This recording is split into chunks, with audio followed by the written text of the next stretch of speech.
Buenos días a todos. Gracias nuevamente al CCN por organizar y por darnos la oportunidad de compartir con vosotros el trabajo que ya está colgado en la página web del CCN y que ahora será el objeto de la conferencia. Yo voy a ser quizás un poco diferente a algunas de las conferencias, nada técnicas, no hablaré de gestión, hablaré de personas, hablaré de organización. ¿Para qué? No tanto para prepararse, sino para que cuando ya están sucediendo las situaciones, cuando ya están encima de la mesa, cuando ya estamos acometiendo, ¿no?, la resolución de la situación, pues tengamos algunos elementos de reflexión y de buenas prácticas sobre cómo gestionar esas situaciones de cibercrisis. El trabajo que os voy a presentar es fruto de una colaboración en primer lugar del Instituto Cerdà, que venía desde hace años trabajando, en los últimos 15 años trabajando en gestión de crisis, y a partir de un trabajo de estudiar muchas crisis habían aflorado de una forma natural, de una forma clara, unas 12-15 buenas prácticas, que son las que hemos volcado en la guía que vais a ver ahora. Y gracias también al trabajo en el que se han implicado enormemente el equipo del CCN, que ha dado lugar a esta guía que os voy a presentar y el tema al que me voy a ceñir. Por tanto, en primer lugar, fue una iniciativa de Javier Candao, de Pablo López, de Carlos Córdoba, que se han implicado en el producto que vais a ver a continuación. Brevemente, el Instituto Cerdà es un equipo, es una consultora, somos un equipo que llevamos más de 40 años trabajando en España y a nivel en algunos otros países donde trabajan nuestras empresas, y tenemos un área de conocimiento específica centrada en gestión de crisis. ¿Y qué hacemos? Ayudar a las organizaciones, ayudar a las empresas a que construyan, a que desarrollen, a que lo diseñen y que luego lo implementen su modelo de respuesta y su modelo de organización en situaciones de crisis. Y, ¿por qué no, en este caso, las cibercrisis? Excusar a mi compañero Albert Gerval, que no ha podido venir y que en todo caso también es coautor de la guía que os voy a presentar. Me voy a ceñir directamente a lo que os estoy exponiendo en pantalla. Es una guía, tiene unas 40 páginas, os recomiendo. Yo voy a ser súper breve y tengo muy poco tiempo para poder explicaros todo el contenido que hay. Por lo tanto, lo que yo pretendo hoy es que despierte vuestro interés, que os queden algunas ideas muy breves, algunas buenas ideas, espero, y que por lo tanto os invito, ¿no?, a que vayáis a la guía, que podáis trabajar con ella y que la que tengáis durante un tiempo, ya no diré encima de la mesa, porque ya no sé si trabajamos en las mesas o los despachos, pero sí cuanto menos en la pantalla. Porque si en un momento dado digáis, ostras, ¿qué nos explicó en aquel momento? ¿Qué dice el CCN, ¿no?, sobre las buenas prácticas en gestión de crisis? Podáis recurrir a ella y allí os quede algo en la memoria y si no en la pantalla. En estos momentos ya la tenéis colgada en la página web del CCN dentro del capítulo Buenas prácticas y informes. Me voy a ceñir directamente a las 13 buenas prácticas.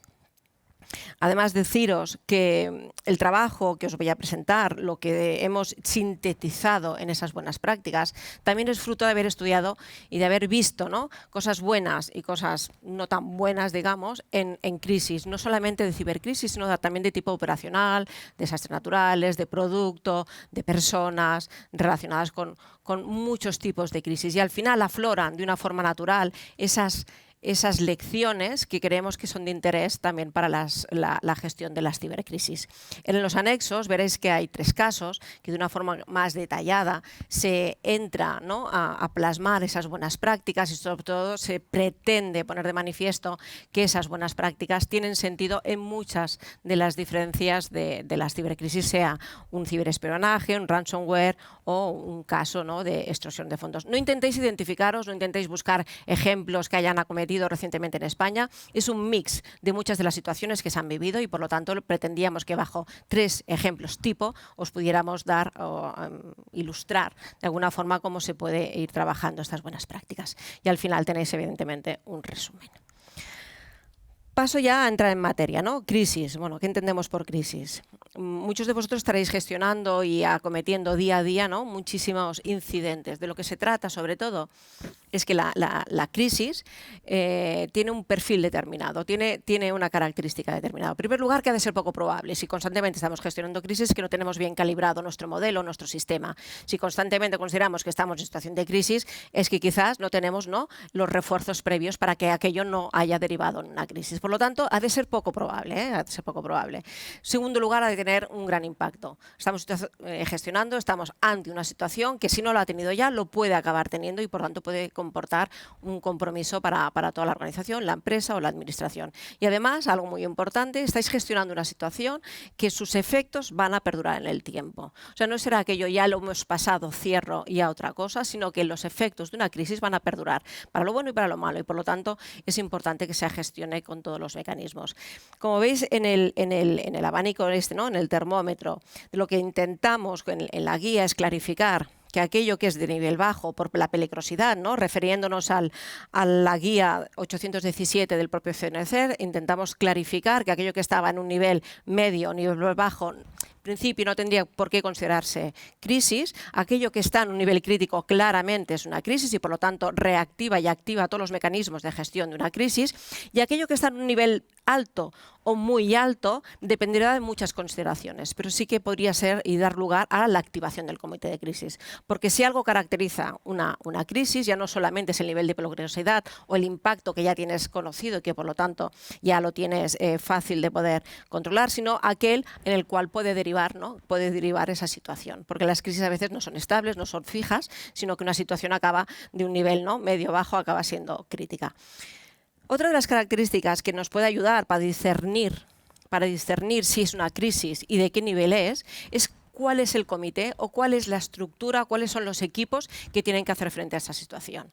Está claro que si son equipos muy operativos, que son equipos muy técnicos, que en principio han de poderlo resolver bastante en solitario, no ha de ser considerada una crisis, y está claro que en el caso rojo, que si implica y es necesario que se implique la alta dirección, estaremos hablando ya claramente de una crisis. Los dos del medio, el tema del alto y el muy alto, son los más difíciles de discernir. Por lo tanto, aquí hacemos una invitación en la guía, ¿no?, a que se tengan en cuenta que exista esos comités que permitan dar respuesta a las situaciones, ¿no?, bajo, medio, pero también permitan dar respuesta a las situaciones muy, muy críticas. Y entre medio, que las organizaciones, las empresas, las administraciones se doten de ese comité de crisis, que se llame tal cual, y que tenga por debajo esos otros equipos que le han de apoyar en la resolución. En la medida que se quede muy claro cuál es el nivel que ha de hacer, ¿no?, que ha de acometer la respuesta en la gestión de esta situación, también nos permitirá clarificar. Importante, ni quedarse por defecto ni pasarse por exceso. En general, en las cibercrisis, nos solemos quedar cortos. Tendemos a no activar comités de crisis por prudencia, por temor, porque no queremos que se trascienda, o porque incluso en los equipos técnicos existe la creencia, ¿no?, lógica y coherente, ¿no?, en las propias capacidades y en la capacidad de resolución. Y porque no estamos suficientemente a veces acostumbrados o no existe la cultura en la empresa para, digamos, molestar a los mayores. Sin embargo, en los temas de ciberseguridad y de cibercrisis, queremos transmitir el mensaje de que es relevante tener clarificado cuáles son los niveles de gestión, los estamentos, los comités que ha de tener la organización predefinidos y que por lo tanto también de alguna forma empoderan, ¿no?, a los equipos técnicos para poder llamar y para poder activar o como mínimo proponer que se activen esos comités de resolución. Por lo tanto, dos elementos clave, el nivel de peligrosidad y el nivel adecuado entre la organización que ha de estar, ¿no?, activado y respondiendo a esa situación. La curva habitual de una crisis, COVID nos ha puesto de manifiesto que es una crisis, que esa curva se va repitiendo varias veces y aún así seguiremos viendo. Pero esta es una forma sencilla de transmitir que la crisis tiene un momento en que la podemos ver venir, esos primeros avisos en los que podemos empezar a trabajar. Y que si trabajamos de una forma preventiva, probablemente evitaremos que esa curva, ¿no?, o crezca mucho o vuelva a la normalidad lo antes posible. Por lo tanto, de una forma sintética, lo que pretendemos mostrar es que tan importante es esa etapa, ¿no?, de su vida, de que la crisis puede acabar evolucionando o puede ir a peor, y la importancia de ir, ¿no?, conduciendo la bajada de la gestión. Las buenas prácticas que os vamos a presentar tienen esos tres capítulos, ¿no?, lo que es la preparación, lo que es la respuesta, lo que es el cierre, y de una forma general tocamos buenas prácticas en la comunicación y en el liderazgo, que eso ha de ser un permanente, un non-stop, lo que sería, ya que estoy en la sesión en la Ciudad del Cine, una sesión continua. Como os comentaba, ¿de qué vamos a hablar, ¿no?, de qué van las buenas prácticas? La primera va de liderazgo. Las crisis requieren liderazgo. La segunda va de planes, de tenerlo escrito, de tenerlo pautado. La tercera va de comités de crisis. ¿Quién acometerá esa resolución? ¿Y quién gestionará a alto nivel la resolución? La cuarta va de control permanente de la situación y del área de exposición. La quinta va de partes interesadas. Crisis quiere decir afectar a otros, afectar internamente y afectar externamente. Y por lo tanto, también es un capítulo de la gestión. La sexta buena práctica va de diagnóstico, no solamente inicial, sino permanente de lo que está pasando y de ser capaces de evolucionar y de pensar en los posibles escenarios. La séptima va de coordinación. Gestionar la crisis no es en solitario, es de forma coordinada y a eso le dedicaremos una buena práctica. La octava va de iniciativa, de proactividad. A continuación van las que tienen que ver con comunicación, el qué, el cómo, el cuándo, en base a qué políticas y el cierre, muy importante, y aquí le dedicaremos 2 buenas prácticas a intentar cerrar bien las crisis para que podamos aprender de ellas. Como comentaba, ¿por qué la primera es liderazgo? Porque si algo no puede ocurrir durante una crisis, ya estoy hablando de crisis, ya no estoy hablando de incidente, ya no estoy hablando de una resolución operativa técnica, sino estoy hablando de que ya la empresa ya está con una crisis o una cibercrisis claramente. Lo que primero que tiene que aflorar, ¿cuál es el liderazgo? Tiene que haber los liderazgos claros y bien definidos. O sea, la sociedad, la gente, las partes interesadas necesitan tener confianza en que se está gestionando esa situación y para ello es necesario que alguien tome el control, que alguien tome el rol y que alguien asuma, ¿no?, la función de liderazgo. Y muy importante, las empresas han de trabajar y han de responder en la situación de crisis acorde a los valores que se han definido. Hace muchos años, por tanto no os va a sonar probablemente, hubo una crisis relevante en el sector farmacéutico. Incluso fue una crisis de producto, pero no fue propio el fallo, sino fue intencionado. O sea, fue claramente como hubiera podido ser un ciberataque, pero fue un producto contaminado. El presidente de esa compañía salió y apeló para respuesta, porque incluso había habido muertos, a los valores de la compañía. Dejó digamos, a la pantalla, a la audiencia, un poco descolocada. Dijo, voy a gestionar, ¿no? Y yo me atengo al credo. Tenía un credo, una compañía que tenía un credo. Otros tendrán valores, otros tendrán responsabilidad social corporativa, otros tendrán políticas. En todo caso, algo ha de haber en la cultura que también podamos trasladar en base a qué y cómo vamos a gestionar esa situación. Segunda parte súper importante, planes, protocolos, por escrito, haberlos pensado. En general, y en este país creo, somos un poco reticentes, ¿no?, a la planificación, o sea, porque tenemos demasiada y no nos la creemos, o sea, porque no tenemos, y también justificamos que no tenemos planes porque confiamos en nuestras capacidades. En todo caso, gestionar crisis o prepararse para gestionar crisis, requiere haber pensado antes cómo vas a gestionarla, cómo vas a actuar. En la medida que estás planificando, en la medida que estás pensando, que estás decidiendo, que estás consensuando internamente el cómo vas a actuar en ese momento y lo dejas por escrito de una forma corta, breve, por supuesto, esto se da como que hace por supuesto. Hoy en día habrás hecho un gran trabajo para que cuando llegue el momento pueda decir, ¿qué dijimos que haríamos? ¿Quién dijo, o sea, quién hace qué, cómo, cuándo y con qué? Y no porque tengas que tirar del papel en ese momento, sino porque el ejercicio de haberlo hecho en sí mismo y es bueno para la organización. Es importante que se disponga del plan de gestión de crisis y que debajo estén linkados y muy bien alineados todos los procedimientos, todos los planes, todo lo que la organización requiera desde el punto de vista técnico para que ese plan de gestión de crisis pueda funcionar. Ojo, no estoy hablando de que haya un plan en solitario ni protocolos en solitario, sino lo importante es de todo el ecosistema, de todo el sistema de planificación que tiene que tener la compañía. Pero sí que percibimos que en general en España faltan planes de gestión de crisis y por lo tanto es un instrumento genérico que ayuda a poder responder cuando llegue la situación. Comités. Gestionar crisis, como decíamos, ¿no?, va de liderazgo, de valores, de control. Y eso pasa en gran medida de que haya un comité estructurado. Un comité en el cual ya se ha definido previamente quién formará parte. No quiere decir que tengas que activarte todo el comité, todo en pleno, todo en bloque, ni quiere decir que todo el mundo, todo el equipo directivo tenga que formar parte del comité. Lo que sí tiene que haber claro, en la organización tiene que configurar un comité. Creo que, de hecho, COVID lo que ha hecho y lo que ha puesto de manifiesto es que no ha habido empresa, no ha habido organización que no haya tenido un comité COVID. Creo que COVID nos va a dejar una lección. Hay que montar comités, hay que perder el miedo a reunirse cuando hay una crisis y que a través de las reuniones de forma periódica, de forma sistemática, se van resolviendo todos los frentes que implica una crisis. Porque responder a una crisis no es una gestión técnica únicamente, también implica a toda la organización y a la alta dirección. Por lo tanto, comités con los roles definidos. ¿Quién hace qué? y sobre todo a veces huir un poco del perfil cargo y tender más al rol. Tú eres responsable y tender a que ese comité, lo que hay allí, son responsables de personas. Me ha hecho gracia cuando en la sesión anterior han hablado del intérprete.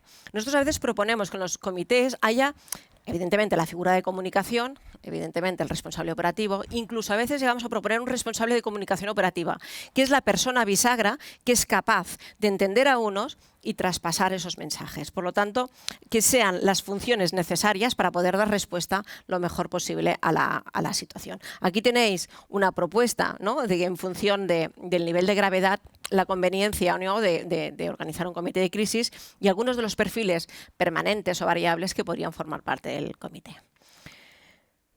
Dos buenas prácticas más. El control permanente. Control. Quedaros con, evidentemente, los que ya trabajáis en el tema de la ciberseguridad es el punto clave, pero además permanente, ¿no? Yo creo que uno de los mensajes que queríamos transmitir con esta buena práctica es que hay un no parar, ¿no?, de visualizar cuáles son tus vulnerabilidades y que, por lo tanto, incluso aunque estés delante de un frente, tienes que tener muy presente todo el nivel de exposición que tiene la compañía en los temas ciber. Y una vez eso se tiene, y se tiene claro y de forma mantenida a lo largo de toda la gestión,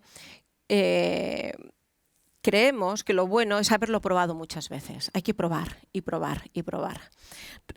Los últimos años han habido muchas crisis, de las cuales han puesto a muchas organizaciones en clave, ¿no?, de su reputación, su confianza. Porque de eso va. Gestionar una crisis no es solamente resolver el tema técnico, es ser capaz de transmitir confianza, porque de eso pasará y cuando pase habrás quedado en una posición probablemente no tan bien, pero cuanto menos no habrás perdido toda la reputación que te has estado ganando durante años. Por lo tanto, de lo que se trata es de mantener ese control sobre la situación y de alguna forma ir probando.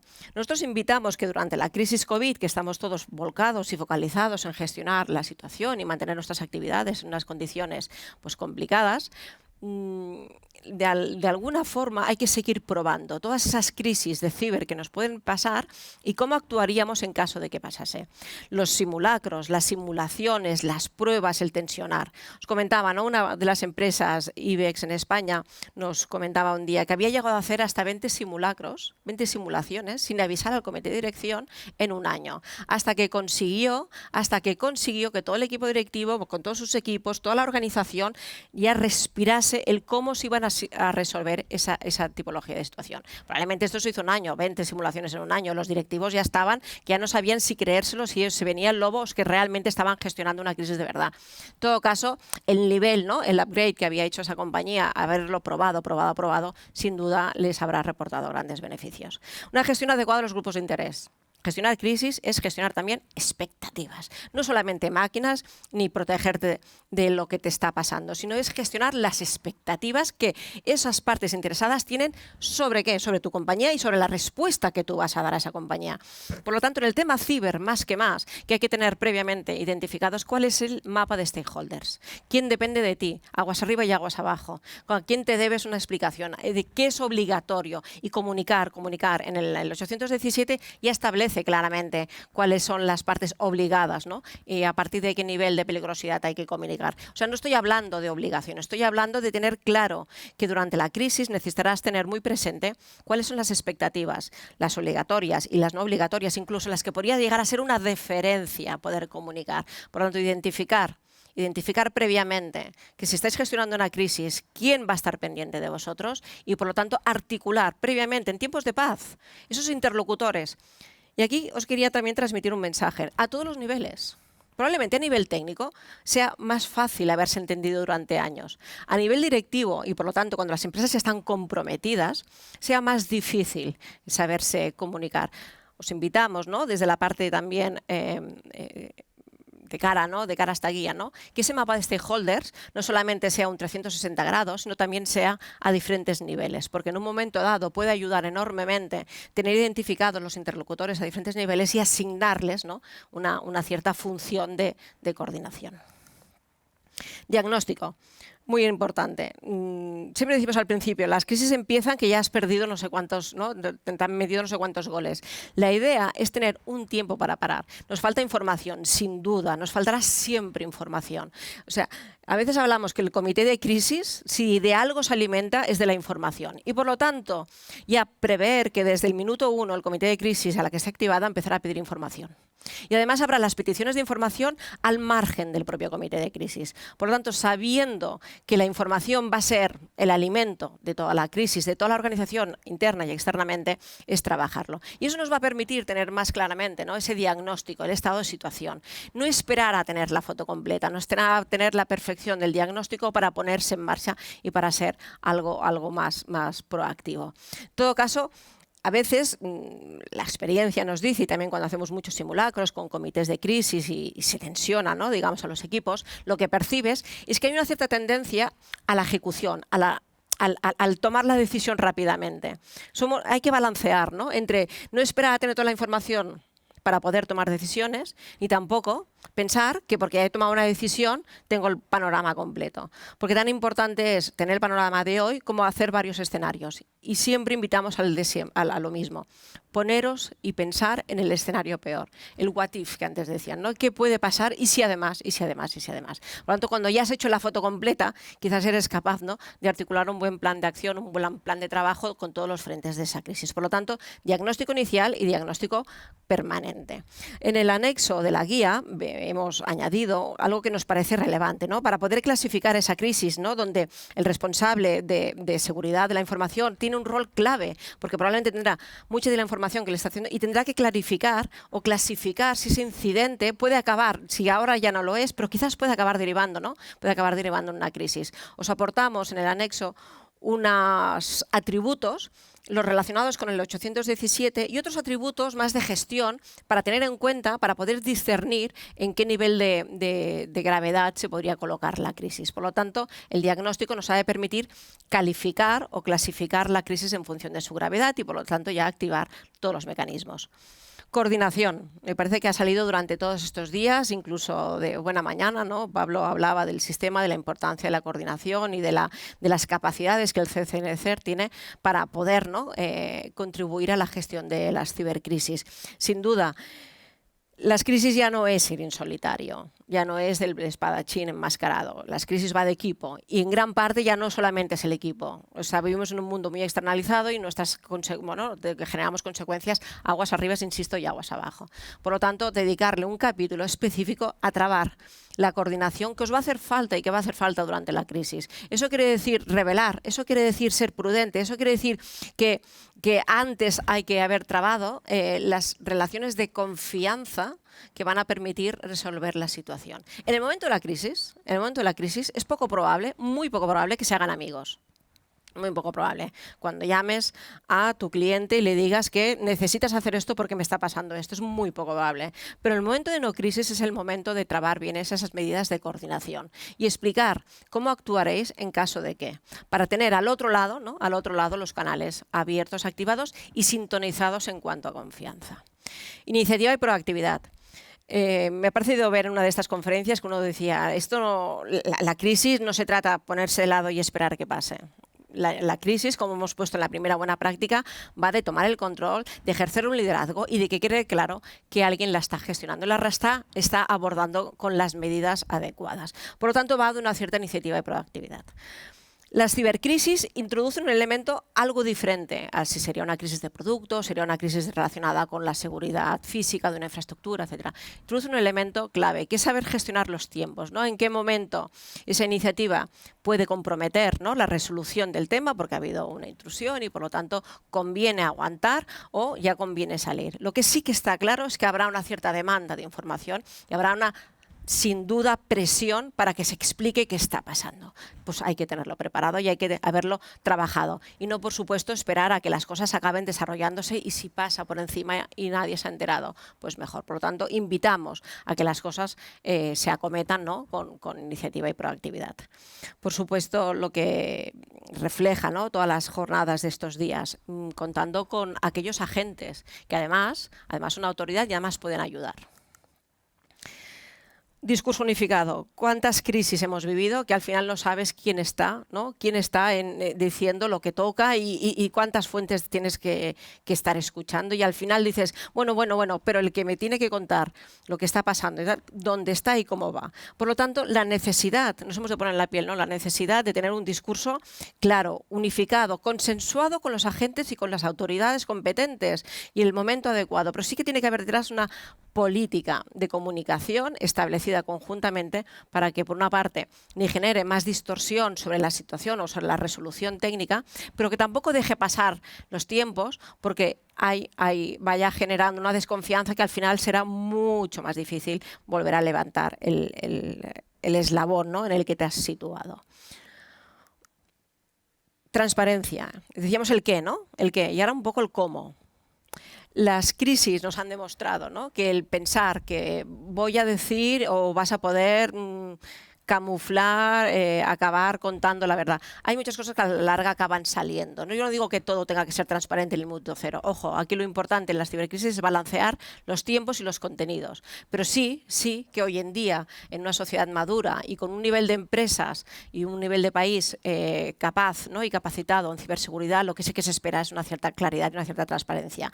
Y sobre todo, a la larga, la asunción de responsabilidades. Bueno, es algo que si algo puede hacer es reforzar, ¿no?, la confianza en esa organización, porque todo lo demás es restar. Al final de la crisis probablemente acabaremos sabiendo, ¿no?, nos habrá restado nuestro activo de reputación, algo se habrá restado. Una parte importante, una buena práctica que os invitamos a que la trabajéis o la penséis, es cómo poner en valor lo que estamos haciendo. Durante la crisis sí se puede poner en valor lo que se está haciendo. Es más, es necesario que la gente, que las otras empresas sepan lo que se está haciendo. Y es el momento de poner en valor aquello que se ha estado haciendo, porque es muy poco probable que te coja únicamente absolutamente desprovisto. Y por lo tanto, eso que se ha hecho de forma preventiva, teniendo en cuenta que los stakeholders los tenías identificados y sabías qué es lo que te preocupaba, quiénes eran tus clientes, pues es el momento de poderlo explicar. Ojo, que no quiere decir que esto sea el canal comunicativo. La gente espera a veces instrucciones claras y a veces lo que espera es también saber qué se está cometiendo, ¿no? Siempre decíamos, no hay nada como tener la percepción de que nadie se está ocupando de esta situación. Y yo desde como cliente o como usuario no consigo entrar y quizás ahí hay un tema, pero como mínimo ser capaces de transmitir los mensajes adecuados y poner en valor aquello que se está haciendo.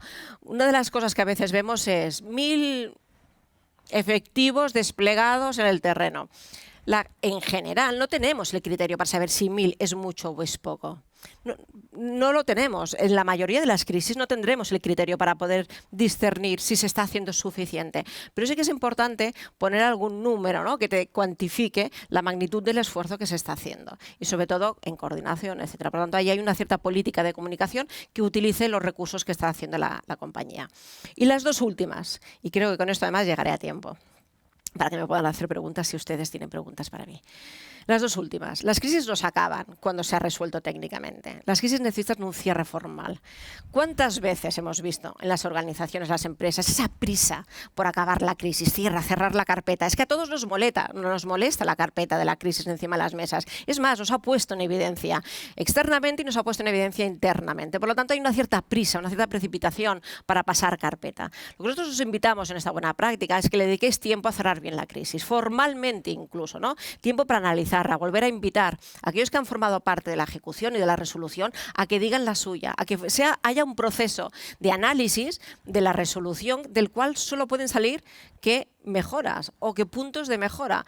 Y ojo, siempre decimos lo mismo, no es que sea una lección aprendida, la lección aprendida es si se ha implementado, por lo tanto han de salir dos cosas, sacar conclusiones y sacar un buen plan de trabajo, que es el que nos lleva al segundo punto, la implementación de las lecciones aprendidas. Cerrar una crisis, me parece que alguien también ha hablado a lo largo de esta mañana, ¿no?, es como un ciclo, ¿no?, vuelves a empezar, porque estarás en el principio de la siguiente curva. Bueno, COVID nos ha puesto de manifiesto que hay olas, pues en las cibercrisis quizás es una, pero es posible que estemos en modo ciclo y gestionando varias en paralelo. Por lo tanto, implementar las lecciones aprendidas. Hace años, me acuerdo que entregábamos un informe sobre la gestión de una crisis de una compañía y salían allá 15 recomendaciones. Esas 15 recomendaciones, cuando las entregamos al equipo directivo, el CEO dijo: estas 15 recomendaciones de aquí 6 meses, espero que no haya ni una, que estén todas ejecutadas y estemos en otro plano. un poco el mensaje es, no nos tendría que volver a encontrar la siguiente con estos deberes sin haberse hecho. Por lo tanto, estudiar, dedicarle tiempo a cerrar bien las crisis. Y el último mensaje que quería comentar con ustedes, la buena práctica, ¿no? A cerrarlas formalmente. Se ha de transmitir el mensaje de que la compañía lo da por cerrado, por esto, por esto, por esto, por esto, y que la compañía ha hecho un análisis interno, que conoce lo que le ha pasado y que está en condiciones de situarse un punto por delante para el día de mañana. Os pongo el ejemplo de todo lo que sale en el caso de Samsung, ¿no? Cuando hubo la crisis del Note 7. Evidentemente que era una crisis de producto. Las baterías se habían explotado. Era una crisis de proceso de producción, era una crisis a todos los de compañía, no ciber. Sin embargo, quería destacar esta noticia, esta en concreto, la New York Times. ¿Qué es lo que dijo después de la puesta en escena? No sé si algunos recordaréis. Empezó en agosto y acabó en enero, con la puesta en escena del CEO explicando la gestión, lo que había pasado y el análisis que después de meses habían llegado a las conclusiones.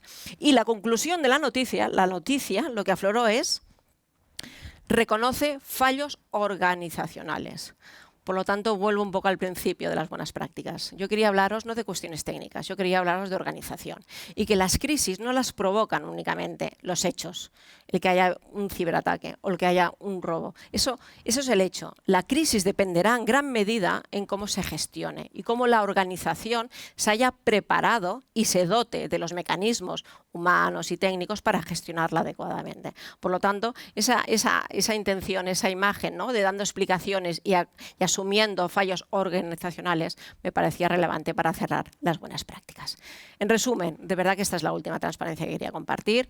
Os invito a todos a que os descarguéis la guía de buenas prácticas en la que ha estado trabajando el equipo del CCN con el equipo del Instituto Cerdà. Simplemente os he dado algunas pinceladas y quería que os quedasen las 13 buenas prácticas como mínimo en vuestra retina, y a partir de ahí espero haber abierto la curiosidad para que vayáis a consultarla directamente. Muchas gracias.